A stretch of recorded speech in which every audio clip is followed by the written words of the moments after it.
Hello friends, नमस्कार। कैसे हो आप लोग? आई होप कि आप लोग अच्छे होंगे। दोस्तों, अगर आप फ्रेशर हैं, विदेश में जॉब करना चाहते हैं, तो आपको कौन सा काम सीखना चाहिए जिससे आपको विदेश में इजीली जॉब मिल सके और अच्छी सैलरी मिले। अगर आप अच्छा काम सीखेंगे तो आपको अच्छी सैलरी मिलेगी। तो ये वीडियो खासकर उन लोगों के लिए है जो लोग कम पढ़े लिखे हैं, फ्रेशर हैं और विदेश में जॉब करना चाहते हैं। तो आज आप लोगों को 10 काम के बारे में बताऊंगा जो कि विदेश में बहुत ज़्यादा डिमांड है। अगर आप सीखना चाहेंगे तो आप सीख सकते हैं और अच्छी सैलरी आपको मिलेगी। कम से कम 50,000 प्लस सैलरी आपको मिलेगी। उससे ऊपर मिलेगी, उससे कमती नहीं मिलेगी। लेकिन तो उसके लिए आपको काम के बारे में कोई जानकारी होनी चाहिए। तो बने रहिएगा वीडियो में, आगे आप लोगों को कोई जानकारी देने वाला हूँ। कौन सा वो काम है, नंबर वाइज आप लोगों को बताऊँगा। बट आप लोगों से रिक्वेस्ट करता हूँ कि चैनल को सब्सक्राइब कर साथ में घंटी कर लेकर जरूर प्रेस कर लीजिए, ताकि आपको वर्क से रिलेटेड वीडियो मिलती रहे। तो चलिए वीडियो स्टार्ट करते हैं। दोस्तों, अगर आप फ्रेशर हैं, विदेश में जॉब करना चाहते हैं, तो आपके लिए बहुत ही अच्छी जॉब है HVAC टेक्नीशियन की। फर्स्ट नंबर की HVAC टेक्नीशियन, क्योंकि विदेश में सबसे ज़्यादा गर्मी पड़ती है। चाहे दुबई हो, कतर हो, बहरीन हो, सऊदी हो, हर जगह सबसे ज़्यादा गर्मी पड़ती है। तो अगर आप HVAC का काम सीख लेते हैं, प्लस आपके पास IITI की डिग्री है, तो आपके लिए बहुत ही अच्छा है और आपको अच्छी सैलरी मिलेगी। कम से कम इंडिया का 50,000 प्लस आपको सैलरी मिलेगी HVAC टेक्नीशियन का। ठीक है, लेकिन तो आपको काम के बारे में कोई जानकारी होनी चाहिए।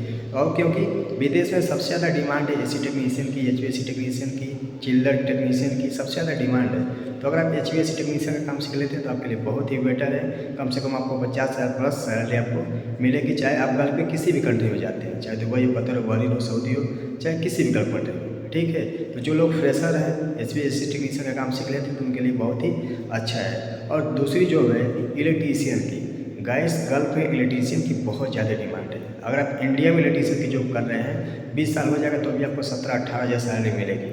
लेकिन तो अगर आप 4 साल 5 साल सीख करके काम ITI करके आप विदेश चले जाते हैं, तो कम से कम आपको 50,000 60,000 सैलरी मिलेगी। लेकिन तो उसके लिए आपके पास डिप्लोमा और एक्सपीरियंस जानकारी दोनों होना चाहिए, सब कुछ होना चाहिए, तब आपको इतना सैलरी मिलेगा।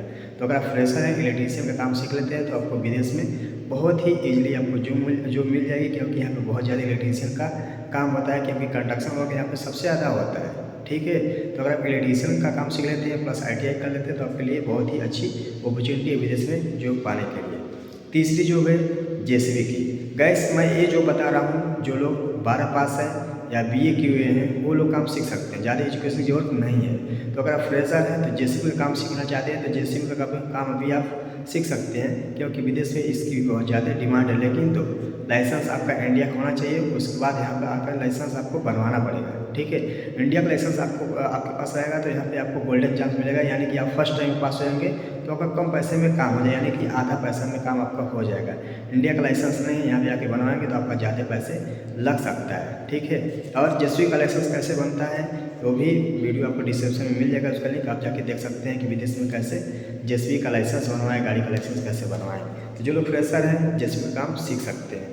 चौथा नंबर का है क्रेन ऑपरेटर का। क्रेन में जैसे टावर क्रेन हो गया, मोबाइल क्रेन हो गया। तो अगर आप क्रेन का काम सीखना चाहते हैं तो क्रेन का काम सीख सकते हैं। आपके लिए बहुत ही अच्छी अपॉर्चुनिटी है, क्योंकि विदेश में सबसे ज़्यादा कंस्ट्रक्शन वर्क होता है। सबसे ज़्यादा मोबाइल क्रेन, टावर क्रेन सब कुछ यहीं पे है। ठीक है, इंडिया में आपको उतना पैसा नहीं मिलेगा जितना कि आपको विदेश में पैसा मिलेगा। 70,000 80,000 सैलरी मिलती है। इंडिया में आपको ज़्यादा से ज़्यादा 35,000 30,000 इतना ही सैलरी मिलेगी, उससे ज़्यादा आपको सैलरी नहीं मिलेगी। लेकिन तो आप मेहनत करके लाइसेंस बनवा लेते हैं विदेश में, आपको 70,000 80,000 1 लाख रुपये सैलरी आपको मिलेगी, मोबाइल क्रेन में चाहे टावर क्रेन में। तो क्रेन का काम बहुत अच्छा है, जो लोग सीखना चाहते हैं वो सीख सकते हैं। पांचवा काम है कंप्यूटर ऑपरेटर का। अगर आपका अच्छा एजुकेशन है, आपकी इंग्लिश अच्छी है, तो आप कंप्यूटर का काम सीख लेते हैं। उसके बाद विदेश आते हैं तो आपको बहुत ईजिली जॉब मिल जाएगी। क्योंकि यहाँ पे कंप्यूटर से रिलेटेड बहुत सारी जॉब है, जैसे कि कैशियर हो गया, डाटा एंट्री की जॉब हो गया, अकाउंटेंट की जॉब हो गया, तो विदेश में सबसे ज़्यादा होती है। लेकिन तो उसके लिए आपके पास 2-3 साल का एक्सपीरियंस है, तो आपको विदेश में इजीली बहुत जॉब मिल जाएगी। और 2500 से 3,000 दरहम सैलरी मिलती है। नियर अबाउट इंडिया का 60 से 65 हज़ार सैलरी मिलती है, अगर आपके पास अच्छी जानकारी है, अच्छा एक्सपीरियंस है तो जो लोग फ्रेशर हैं, कंप्यूटर के बारे में जानकारी रखते हैं, तो उनके लिए हमेशा दरवाज़ा खुला हुआ है विदेश में। लेकिन तो उसके लिए आपको भरपूर जानकारी होनी चाहिए। तो जो लोग फ्रेशर हैं उनके लिए बहुत अच्छी अपॉर्चुनिटी है विदेश में, जो लोग कंप्यूटर काम सीख करके आना चाहते हैं। और छठी जो है BMS ऑपरेटर की। जो लोग BMS का काम सीखना चाहते हैं वो लोग सीख लेते हैं, तो आपके लिए बहुत ही अच्छी अपॉर्चुनिटी है। जैसे कि BMS का काम हो गया, BMS प्रोग्रामिंग हो गया, उसके लिए थोड़ा इंग्लिश आपको आना चाहिए। तो जो लोग फ्रेशर हैं, BMS का काम सीखना चाहते हैं या सीखने वाले हैं, उनके लिए बहुत ही ज़्यादा डिमांड है विदेश में। क्योंकि बगैर कोई भी यहाँ पे बिल्डिंग होती है, बगैर BMS का नहीं होता है। ठीक है, तो यहाँ पे BMS ऑपरेटर का, BMS प्रोग्रामिंग का सबसे ज़्यादा डिमांड है विदेश में। और सैलरी बता दें, सैलरी 2000 से लेकर 2500-3000 दरहम तक सैलरी है, यानी कि इंडिया का 60-70 हज़ार रुपये सैलरी है। तो जो लोग फ्रेशर हैं उनके लिए बहुत अच्छा काम है BMS ऑपरेटर का। चौथा काम है फायर अलार्म टेक्नीशियन का, फायर अलार्म का। विदेश में सबसे ज़्यादा फायर अलार्म का काम होता है, इंडिया में हमको उतना नहीं मिलेगा, लेकिन तो विदेश में हर बिल्डिंग में, हर बिल्ले में, हर शॉप में, हर दुकान में फायर का काम होता है। बगैर फायर का काम वो बिल्डिंग हैंड ओवर नहीं होती, यानी कि बल्दिया या यहाँ की जो गवर्नमेंट होती है वो पास नहीं करती है।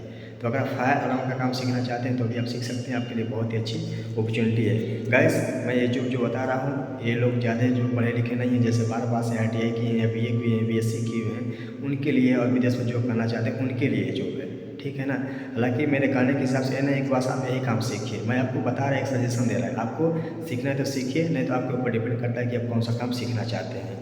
और 8वां काम है डक्टिंग का। गाइस जो लोग सोचते हैं कि मैं इंडिया में AC का काम करता हूँ, जैसे स्प्लिट AC, विंडो AC का काम करता हूँ, वही काम सेम हमको विदेश में मिलेगा, तो गाइस ऐसा नहीं है। यहाँ पर सबसे ज़्यादा चिल्लर का काम होता है और डक्टिंग का काम होता है, ठीक है ना। जैसे AHU FCU का काम होता है।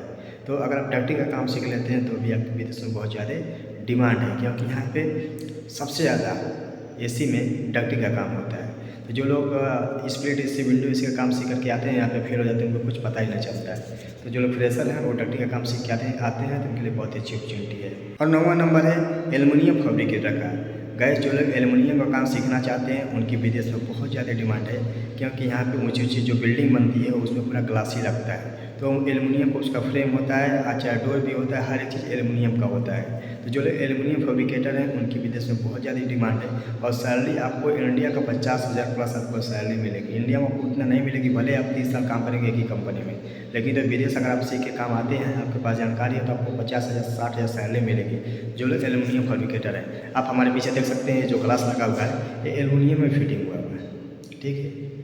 तो विदेश में बहुत ज़्यादा डिमांड है एल्युमिनियम फैब्रिकेटर का। तो अगर आप सीखना चाहते हैं एल्युमिनियम फैब्रिकेटर का काम तो सीख सकते हैं, आपके लिए विदेश में बहुत अच्छी अपॉर्चुनिटी है। और 10वां काम है वेल्डर का।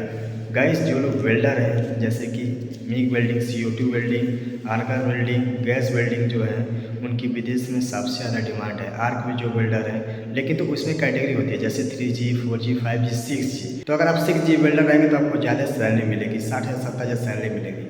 तो गाइस ये 10 काम था। जो लोग फ्रेशर हैं, विदेश में जॉब करना चाहते हैं, ये 10 काम में से अगर आप कोई भी एक काम सीख के अगर विदेश आना चाहते हैं तो आपको अच्छी सैलरी मिलेगी और अच्छा काम भी रहेगा आपका। तो जैसा आप काम सीखेंगे उसके हिसाब से सैलरी मिलेगी। मैं आप लोगों को बताया, तो अगर आपके ऊपर डिपेंड करता है कि आपको कौन सा काम सीखना है, वो आपके ऊपर डिपेंड करता है। आप लोग कमेंट्स करते हैं कि भाई फ्रेशर के लिए सबसे अच्छा काम कौन सा है विदेश में, तो मैं आप लोगों को बताया कि इस 10 काम में से आप कोई भी एक काम सीख करके विदेश आना चाहते हैं तो आ सकते हैं और आपको अच्छी सैलरी मिलेगी। तो उम्मीद करता हूँ कि हमारी जानकारी आप लोगों को अच्छी लगे, तो प्लीज़ वीडियो को लाइक, चैनल को सब्सक्राइब और शेयर जरूर करेगा, ताकि और दोस्तों को इस वीडियो के माध्यम से जानकारी मिले। नमस्कार, जय हिंद।